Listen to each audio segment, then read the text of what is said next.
Everyone, welcome to this special Public Accountability Board meeting. It probably won't be very long.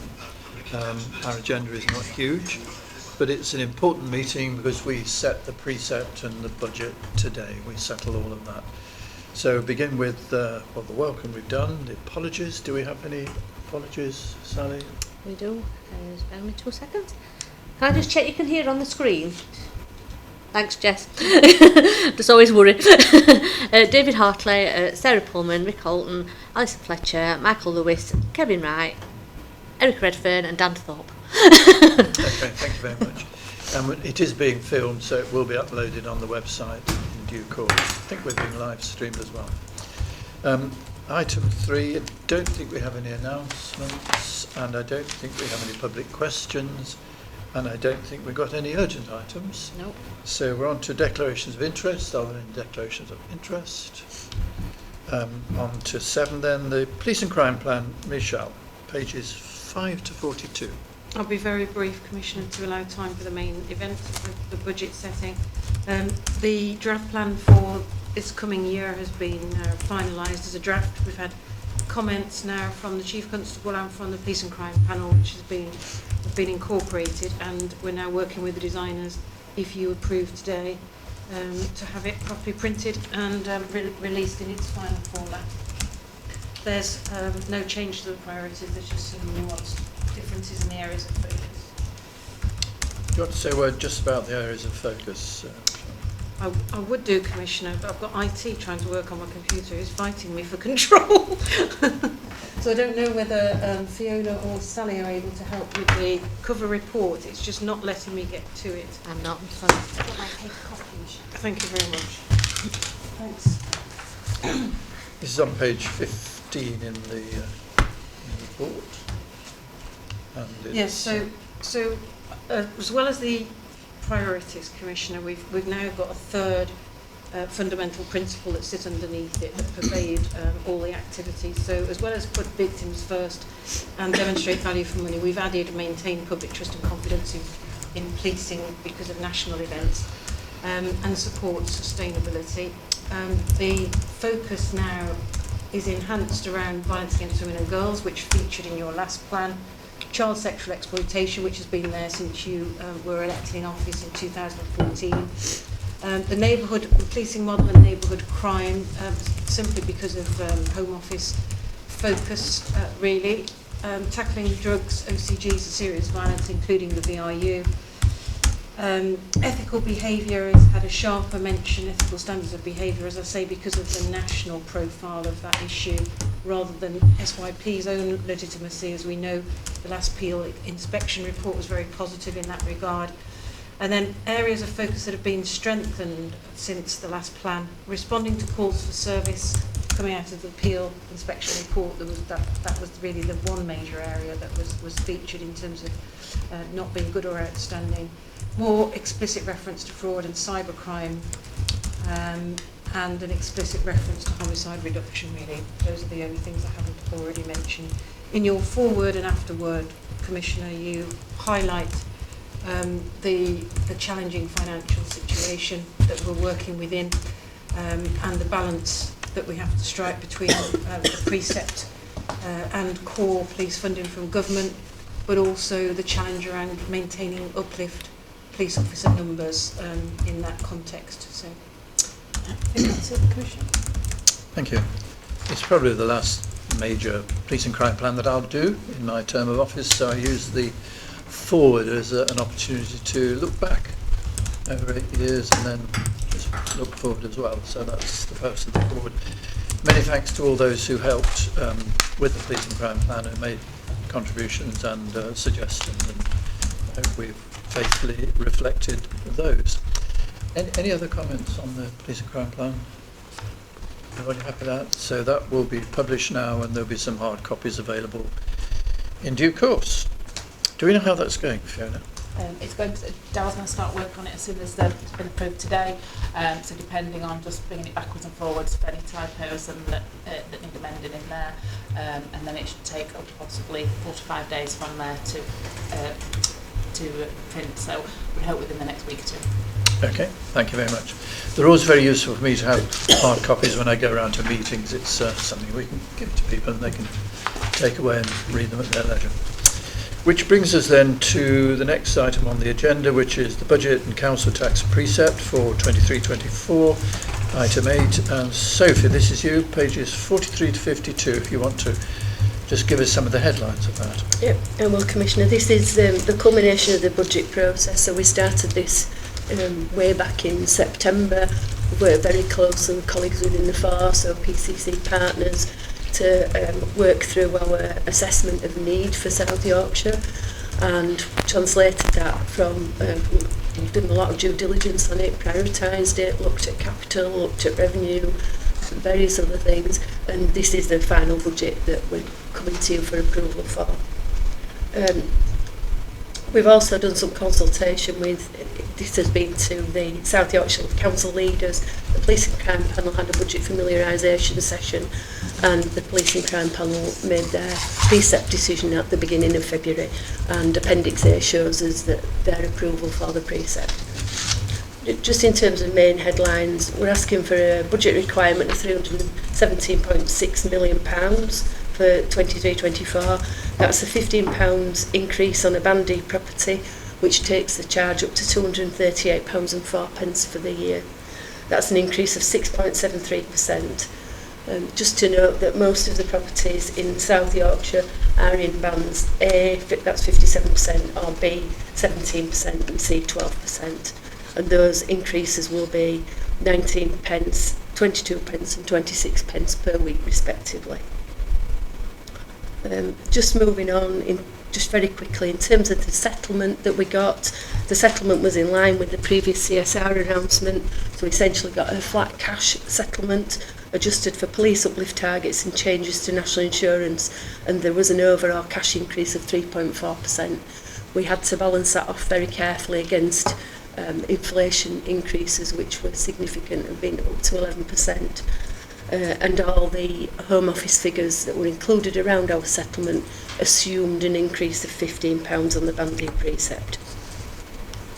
I won't go into too much detail on the rest of the report because I think it's fairly self-explanatory. There is some investment in maintaining the national uplift police officers as well as local recruitment, and there's also some prioritised growth relating to essential car and uplift delivery, enhancement of the operating model, and South Yorkshire Police's key priorities in other areas, and they're listed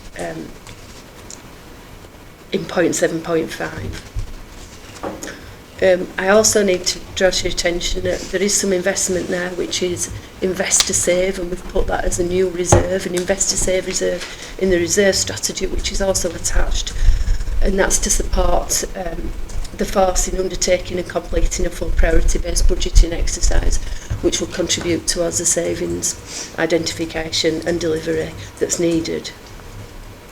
Just in terms of savings, there are £6.1 million as a savings in the budget, but we still have to find recurrent savings of £19.8 million a year to balance the budget over the MTRS period. So that's towards the end of the period.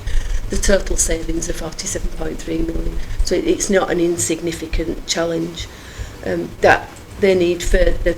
Potential savings plans are in place, but they do need further work, hence the PBB and the savings team that's in place. One thing I do want to draw your attention to is on point 7.8, and it's around the special grant legacy funding. I've put in there that there is a risk because the legacy funding, the Home Office has recently announced its intention to revise special grant funding arrangements nationally, and the estimates that are included in the MTRS may change. So I have put a caveat in here, Commissioner, just asking that if there are additional costs arising from legacy, I'd like to reserve the right to approach you for additional funding from reserves to bridge that gap if necessary. If the Home Office reduce the funding for legacy costs in the way that they're indicating, how much would we lose in the first year of that, i.e. next year, in cash terms? If it were to be 23-24 and we took a 5% hit, it would be £1.9 million. That's this coming financial year? That's right. Sorry, yeah. 1.9 million. Right. And we're expecting it in 24-25 rather than...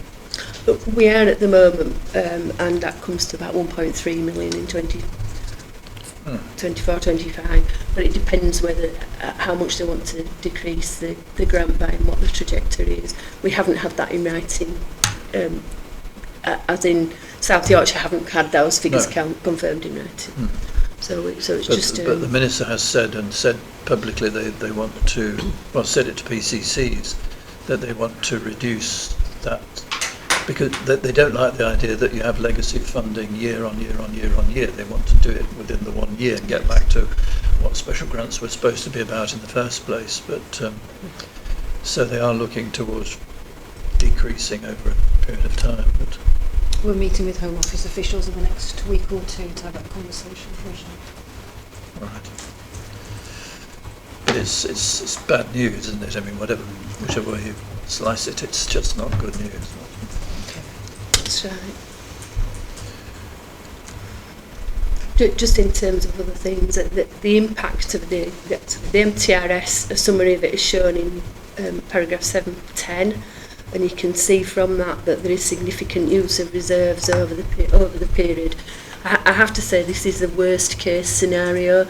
It doesn't take into account any of the savings plans that are on the horizon with the force, mainly because the delivery of those plans has not been firmed up yet. So anything that's not firmly in place has not been included in the MTRS. However, if we were to use that level of reserve, it's not a sustainable approach. We would only be able to maintain the minimum revenue balance, minimum reserve balance until 26-27.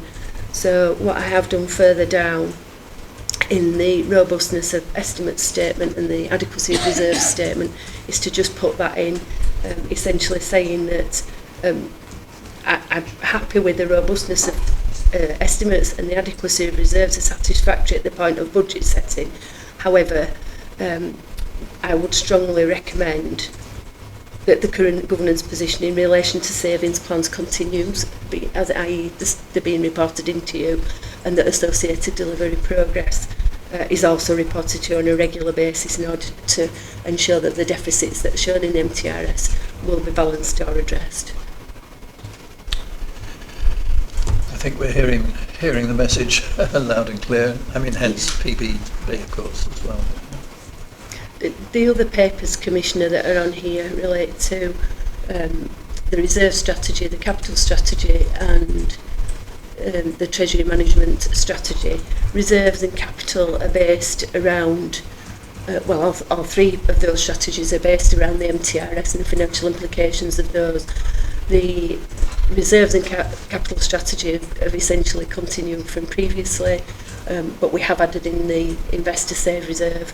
But in terms of the Treasury management strategy, there have been a number of changes to the regulations.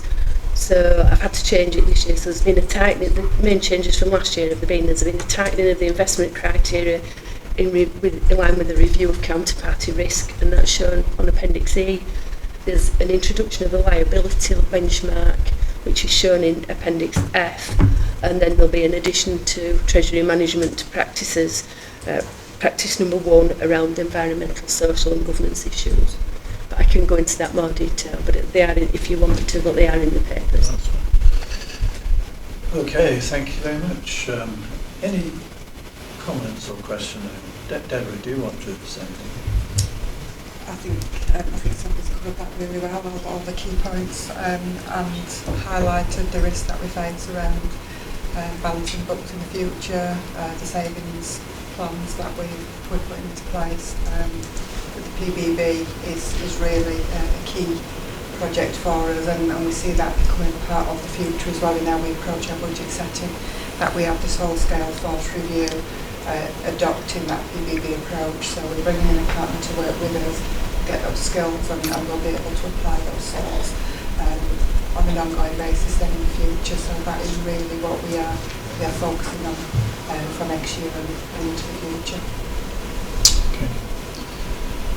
Or did you- We know that there are financial challenges ahead, and we've got some robust plans in place through the priority-based budgeting process, and it's not a challenge that we face lightly. We're investing in rising to it. Right. Well, I think I've said my piece on the budget in so many places now and so many times. It would be pointless saying it all again. So thank you very much to Sophia, your team, Deborah, your team as well, and all the hard work that's gone into that. But we've finally got there, and this is the budget for the coming financial year. So relief all round. Just got to hope that council taxpayers have got the money in their pockets to be able to pay up. Right, that was the whole of item 8 and all the appendices. Is there any other business? Nothing? I think that's everything then. So thank you very much. I promise you a short meeting. Very short indeed. Thank you. Thank you very much.